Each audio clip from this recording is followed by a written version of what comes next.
everyone. My name is Evie Lupine. Welcome back to my channel, and today I have another video for you all as Brat Summer is coming to an end and Primal Girl Autumn is on the way. That can only mean one thing. It's time for Folsom Street Fair. This annual event has been going on for decades and is one of the largest, if not the largest, public celebrations of kink in the entire world. It should be a time of celebration for our community, right? A special weekend where we can all let our freak flags fly without shame for once. Well, maybe not, according to some people online, because this year, like every year, there was discourse about the events. But it got attention on a scale I've rarely seen, and not in the direction I was expecting. So, first of all, if you are not familiar with Folsom Street Fair, I'll give you a brief synopsis. Folsom, as it's usually called, is an annual event held at the end of September in the South of Market District of San Francisco. It's sort of like Pride Month meets Mardi Gras, and it falls at the end of a week-long celebration of leather and kink culture. There are parties, mixers, and play nights of every kind for just about every segment of our community leading up to the weekend of the fair. And if you know a little bit of our kink community history, it should not be surprising to you that this event sprung up in San Francisco, because it's been a hub of both gay and BDSM culture for decades. As is the case for many events like it, Folsom has some pretty radical roots. As I've discussed in other videos before, the event began as a way to fight the gentrification of the neighborhood in the midst of the AIDS crisis, and ever since, the fair has served as a way to not only raise funds for the local community, but also to do important outreach work. Despite beginning as a way to protest city redevelopment proposals, the event is on relatively good terms with the city, enabling it to survive for as long as it has. What started as a small occasion has gotten increasingly popular over the decades. Kinksters of all stripes now travel internationally to attend the event, and there's even offshoots in places like Germany and Australia. But as it's grown, the event has also gotten more and more attention from outsiders for reasons that will be obvious the more that we talk about it. And these outsiders don't always, I would say, cope with the event particularly well. So earlier in 2024 and even in 2023, I would have told you that the future problem for Folsom was likely to be coming from the far right. There's always a handful of protesters that show up to this event, but they get relegated to their own corner and ignored for the most part. It's kind of sad, if anything.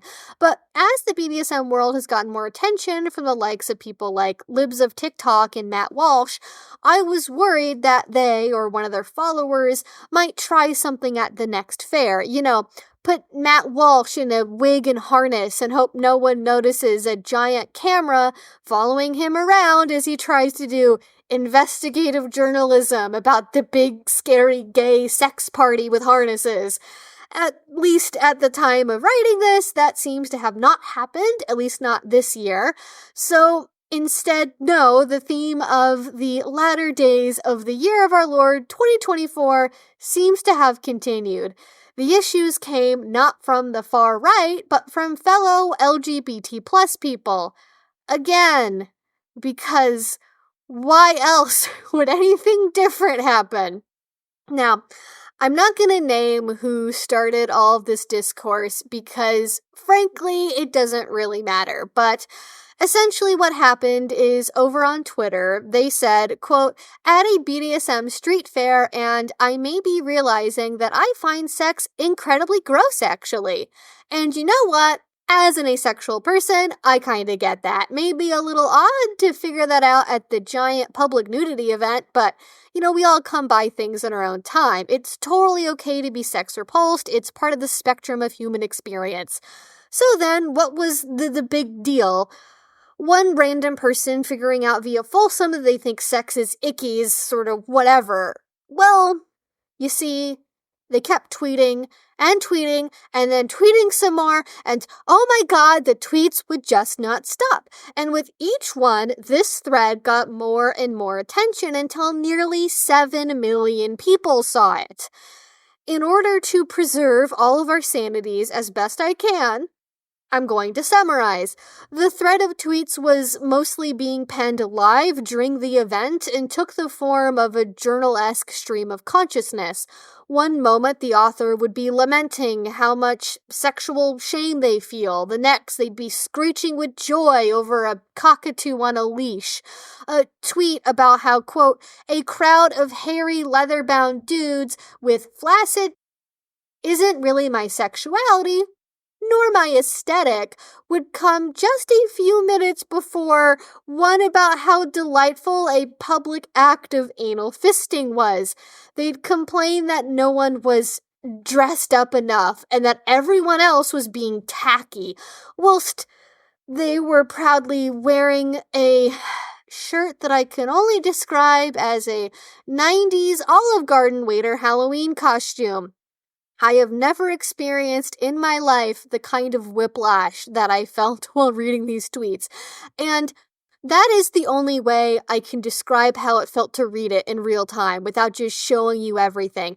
It's a little hard to accurately communicate the tone, but I think I can summarize it best with this choice sample. Quote, I don't know why this place rubs me the wrong way so much. It feels tasteless and lacking of self-respect. It's like you get this chance to be as weird and wild as you are, and you decide to dress tacky, sex joke shirt, not even owning the vibe. I don't know. The whole thing came across, frankly, as homophobic. Like, imagine the gall, the unmitigated gall you have to go to the big queer kink event that you have the luxury of being able to have access to at all, and then you choose to spend your entire time hate live tweeting how you think gay men are icky and tacky. Like, sorry, other queer people do not exist to conform to your goddamn aesthetic. And moreover, it isn't like Folsom is this private thing where you have no idea what you will be walking into. There are photos of the event going back decades. There are years and years of videos of the event on YouTube. It is perhaps the single most well-documented kink event in history. It just really rubs me the wrong way that you'd show up to a celebration of kink and queer culture without having the faintest idea of its history or importance or what it means, just to spend the entire time roasting it like you're auditioning for Cinema Sins. But by their own admittance, they did not take any time to research this event before showing up to it because they got a last-minute invite. I feel like so many problems could have been avoided if they had just Googled anything on the Uber ride over, like looked at a single YouTube video from the last decade about it. I know from going to Folsom that for blocks leading up to the actual fair, you can kind of get a preview of what you're getting into. There are blocks and blocks of people in harnesses and not very much clothing. And if you had kept your wits about you at all, it would have been pretty obvious the whole thing is full of nudity and kink, and yes, lots of gay men without their pants on. Heaven forbid. And by the way, LGBT plus people can also be homophobic.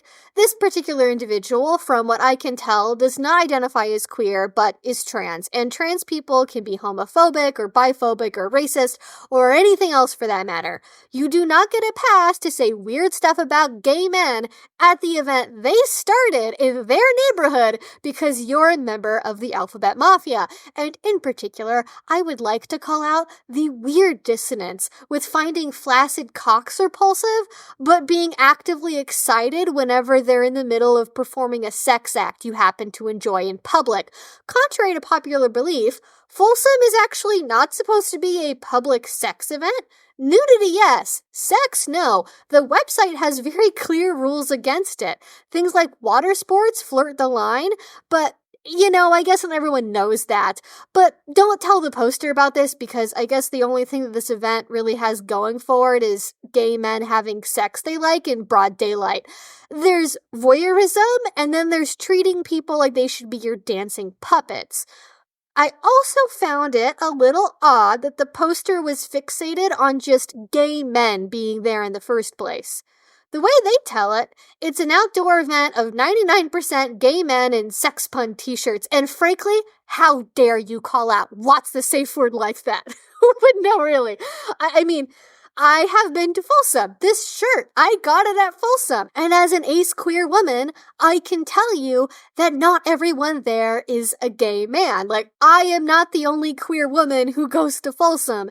The event is full of people of all different sexual orientations and gender identities. So why are those all ignored in favor of just laser targeting the gay dudes? And it is also insulting to insinuate that people don't put in the effort. Did you miss the pony parade, the pet players, the drag queens, the sisters of perpetual indulgence, the latex, the pro-doms? I honestly wonder if there was some confusion around tourists being seen as participants at this event. Like, whenever I have gone, the biggest complaint, which this person curiously never made themselves, is the sheer number of obvious tourists. Like, every year there are more and more vanilla Joes walking around with cameras taking pictures of whoever they like, possibly, probably, without consent. If you see a guy in khakis, 9 times out of 10, he is just there for the photo op. But in any case, does it matter if that is what makes a person feel hot or it fits their kinky dad roleplay thing they're doing? Who gives a crap? Other people do not exist to please your eyeballs, even at a public event. And yes, just for the record, I have lightly complained before about the random solo naked dudes with their cocks out, but not because they didn't fit my aesthetic and vibe and idea of what Folsom should be, but because I was concerned about being put into a sexual scenario I did not want to participate in. It's a different kind of problem there. But I also never said that those guys ruined the event or should not be allowed to be there. And what I found particularly funny about this is, while this person was live tweeting about how cringy and tacky this event was and how Folsom is nothing but sex pun t-shirts, I was seeing videos and photos being posted by my friends and pro-doms I know who were dressed to the absolute nines, going all out for this event. So I don't know, maybe they think red bottoms are tacky, maybe they think harnesses are tacky. Again, Olive Garden waiter t-shirt, I'm not really sure there's a room for criticism here. If I could mistake you for a Mormon missionary and not in a roleplay kind of way, I'm gonna question your taste level. But yeah, that's just my opinion. Again, if it's your kink, dress how you want. Just while you're doing that, don't put other people down. If you do that, I'm gonna do it back to show you how it doesn't feel so good, right? Like, don't just let people dress how they want, okay? Let people be comfortable. It's okay. We all see things we don't like in life. That's part of existence, and I'm so sorry that Folsom didn't conform to the standards for it you invented in the 5 minutes you were in the Uber to get there without even looking at a single picture of the event, apparently. Sorry, as you can tell, this makes me quite heated, because I know that people put in the effort to make Folsom really great, and just, when people who are basically outsiders come in and start talking crap, I'm really gonna have to set the record straight. And again, like, I literally just saw another tweet, I think even that same day around Folsom, of how it's necessary for there to be women's only or like femme-focused spaces at Folsom. So again, if we're portraying Folsom as being this horrible outlet for gay men's sexuality, like, there's whole areas of the event that are totally, like, I think from the Exiles, are totally femme-focused, totally focused on queer women. And I know that, like, again, I know people who were going to this event. I saw performers. I can think of at least 2 or 3 couples who were not just going to the event, but were performing at the event, who were not gay men, who were women, or were some other flavor of orientation besides being a gay man, that were performing at this event. So please tell me why you suddenly only focus on all the gay men, because I know that's not the only people who go there. Please explain yourself. I'm so confused, but moving on, because this Folsom discourse is nothing new. This was just the 2024 model of it. Every year, something comes up. Last year, Kat Black made a video talking about the crappy situation that happened that year. The same year, a state senator for California also infamously and publicly attended.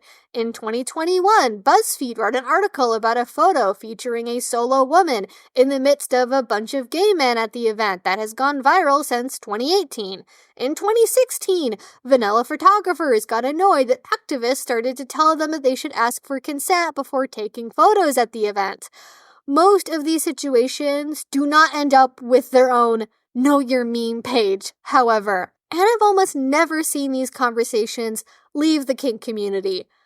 But for some reason, this time somehow it did.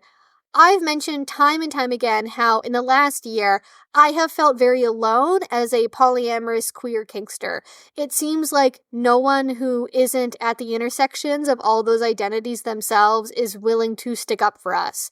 I felt sometimes like I am the lone person online who is connecting the dots between rising homophobia, queerphobia, and open hatred for polyamorous and kinky people, and also women too, because misogyny is always there. But for some reason, the tides are kind of turning. And this is another example of that happening, like what we saw with puppy play. I'm not sure why, but it did. The moment these tweets started to take off, I saw responses from all sorts of people I respect weighing in. Like Kaylin Conrad chimed in to say, finding a marginalized group repulsive is just my opinion. As an ally to said disgusting group of revolting, perverted freaks who wouldn't perform for me. Except the ones who did, which I felt was really kind of performative. Sarcastically pointing out how ridiculous it is to defend a 20-plus tweet thread where you call gay men and their bodies repulsive many times by saying it's just your opinion while also finding the sex acts they performed to be very hot. People like Marina and Hoots also contributed their thoughts, and it just made my heart really happy to see so many people on the same page about this. I thought I was going to be totally alone and that I was completely off base. Funnily enough, at the same time all this is happening, in a totally unrelated part of Twitter as far as I can tell, there was also discourse about how we need to stop letting disgust dictate our morality. And yeah, boy do we. Disgust doesn't mean something is morally wrong or bad or worse than anything else. It just means that you are having a reaction to it. Sometimes for reasons that are worth checking in with yourself about. And while I am very happy that for once it seems like we were all united in defending kinky queer people, there was still something that was nagging at me. The frenetic energy of the tweets seemed off. Like, could it be a troll? Maybe. You know, they do have a blue check mark, and also they linked to their cashapp, of all things, at the end of the thread. Like, they deserved a tip for being homophobic? That could be a lead. But then someone linked to another series of tweets where this individual was talking about wanting to off their friends because all of their friends had way better gender journeys and stories than they did, and it hit me. We kind of forget about mental illness. I mean, we don't really forget about it. There's always discourse around, like, people who have depression and trauma and anxiety and all that. But when it grows outside of those garden walls, we don't really know how to deal with it or talk about it. And it got me wondering how often these Twitter characters of the day are just severely mentally ill people who don't care or don't understand how the way social media could further harm them and how people might misunderstand them. And yeah, it was good, I think, that we all banded together and set the record straight on what Folsom is about, as we seem to be losing consciousness of queer history by the second. Sanitization is in real danger of winning out over radical acceptance of the truth in the long run, at least in that context. Just this week, I saw someone post a cute little design trying to take the kink out of the hinky code. So yeah, all that's concerning, and it's good to defend against that, but at the same time, what's the cost? Why didn't we all take a second to consider, hey, could this person be having a mental health episode? Or if we did, why did that not matter? Even in the abstract, without quote tweeting them, without directly interacting with their account, was it worth it? I don't know. We barely have the tools as a society to navigate social media in the best of circumstances. But what about when people are in ill health? I'm not sure what to do about that yet, but I did want to at least offer that thought because it's been on my mind recently. And for me, I'm still working out how I want to handle this. For myself, right now, the answer is if I'm going to be talking about stuff like this, I can just do it without quote tweeting them. I can screenshot stuff, or I can just talk about it in the abstract. And for the sake of a video, I don't really need to show their account or their name. I can just talk about what they said, because I do think it is important to discuss this idea, because the issue of like other queer people and trans people being capable of being homophobic is a very real issue. People that are vanilla or semi-vanilla misunderstanding Folsom is a larger issue. Like, there are other things going on here that are worth discussing, but maybe not at the cost of worsening somebody else's mental health, even if I happen to have very strong opinions about what they did. But at the same time, again, with the cashapp thing and the being a blue checkmark and the other tweets, in today's world, you do have to wonder, could this just be a really elaborate troll account where their whole thing is they just post the most ridiculous things just to get a rise out of people, and that's what they do, and that's how they get their kicks, and they know what they're doing in a very self-aware way. But it can be really hard to tell that from somebody who is just mentally unwell, and oftentimes they are the same thing. And I think for the last while on especially Twitter, we've been erring on the side of assuming people are capable of having more nuanced conversations, and that they're not like that mentally ill, I guess, basically, and that people are more likely to be trolls who get what's coming to them versus maybe somebody who's really struggling. And I think there was an element of that was in the tweet thread of like this being a really hard thing and coping with sexual shame. But again, you're doing that emotional processing in a very public space, which is a whole other conversation. And I'm wondering if maybe this is a generational thing or a regional thing or something, or maybe just different apps handle this differently, because to me, and how I was raised, it was drilled into me that social media is public. Like, Twitter, Facebook, Instagram, whatever, wherever, doesn't matter. If you are posting it in public, on a public forum, not behind a paywall, not behind, friends only, not behind whatever, no privacy modes whatsoever enabled, just fully public, you are enabling public discourse to happen around what you're saying. And so, like, you kind of know / could be inviting other people to share their opinions. And there's so many tools to make that not happen, that if you're choosing to not do that and then you get shocked by the reaction, I'm like confused how that's possible. Like, social media, like, this is not new. We've known for like over a decade that virality is a thing, that you can post anything, even something very innocuous, and it can go way outside your expected scope of reach. And like, maybe we shouldn't be so surprised about that at this point in internet culture. But that's a whole other conversation. That's what I wanted to share for today. I have not been to Folsom in a while, but it is still, to my knowledge, a very lovely event. And it's a shame when it gets public attention in a bad way. And my advice is really, look up information about it, see the photos, watch the videos, decide if you want to go. But I would encourage you, if you're in the kink community, to consider going, because I don't want to be doomery about it, but we don't know how long events like this are going to be around for, how accessible they will continue to be. And as I said earlier, I am worried about people like Matt Walsh and Libs of TikTok, for as long as they have the ability to do so, to go in and do like sneaky reporting on the big gay sex party, and then, publishing a movie about it to expose all of us. And like, that makes me uncomfortable. So I would just take advantage of what you can, enjoy life while you can, and stay safe. Thank you all so much for watching. I hope that you all enjoyed this video. If you're not already, please go ahead and subscribe, because I make videos twice a week about all different kink and BDSM related topics, as well as sex, relationships, polyamory, and so much more. And if you have any thoughts you want to share, please do that in a comment down below. I am sure some of you saw this happening on Twitter. Maybe you went to Folsom this year. Maybe you have no idea what any of this is and you're totally lost. Let me know what you're thinking and feeling in a comment down below. And finally, if you want to support what I do, the best you can do that is with Patreon. A link to that will be down below. If you do already support over there, thank you so, so much. It means the absolute world to me. And until I see you all next time, I hope you have a great rest of your day and a great rest of your week. Bye-bye.